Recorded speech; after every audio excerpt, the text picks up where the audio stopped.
ஆற்றங்கரை சேனலில் உங்கள் அனைவரையும் மீண்டும் இந்த வியாழக்கிழமை காலை சந்திப்பதில் மிகவும் மகிழ்ச்சி அடைகிறேன். அந்த வெயில் காலம் ஊறுகாய்கள் வடாம் வத்தல் எல்லாம் ரெடி பண்ணிடுவாங்க. அதில் நேற்று நான் மாவோடு பற்றி வீடியோ போட்டிருந்தேன். அதுக்கு முன்னாடி ஜவ்வரிசி வடகம் செய்வது பற்றி வீடியோ போட்டிருந்தேன். இன்றைக்கி நெல்லிக்காய் ஊறுகாய்க்கு ரெடி பண்ணியிருக்கேன்.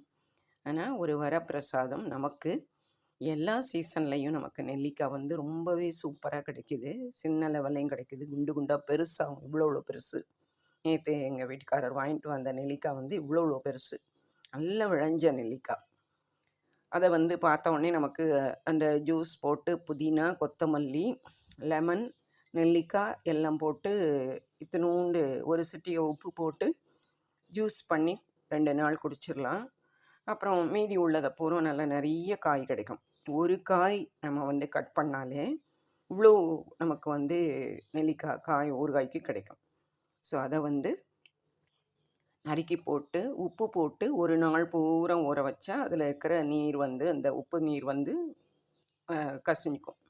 அதுக்கப்புறமா அதில் காரப்பொடி போட்டுட்டு அதையும் ஒரு நாள் நல்லா ஊற வச்சுட்டு நல்லா பரட்டி விட்டுறணும்.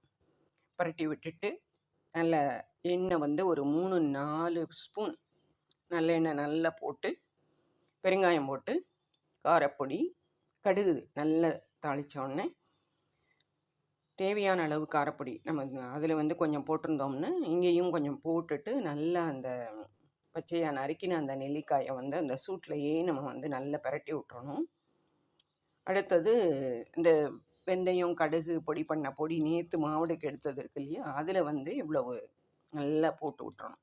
வாசனை சூப்பராக இருக்கும். அப்பப்போ நல்லா இதையும் கிளறி விட்டுக்கிட்டே இருக்கணும். ஊறுகாய்னாலே எப்போயுமே அடியிலேருந்து மேலேருந்து கீழேன்னு அதை பரட்டி விட்டுட்டே இருக்கணும். அப்போ தான் நல்லா ஊறும். இது பார்க்குறப்பயே நமக்கு நல்ல ரேச்சி ஊறுது. ஒரு தயிர் சாதத்துக்கோ எதுக்கு வேணால் நம்ம தொட்டுக்கலாம். நெல்லிக்காயும் உடலுக்கு நல்லது. நீங்களும் செய்து பாருங்கள். உங்களுக்கு என்னுடைய வீடியோ பிடிச்சிருக்குன்னு நினைக்கிறேன். உங்கள் நண்பர்களோடு பகிர்ந்துக்கங்க. இப்போ தான் என்னுடைய சேனலை பார்க்குறீங்கன்னா பெல் ஐக்கான் அமைக்கிட்டிங்கன்னா நான் போடுற எல்லா வீடியோவும் உங்களுக்கு வந்துடும். மேலும் நல்ல புதிய வித்தியாசமான பதிவுகளோடு உங்களை சந்திக்கிறேன்.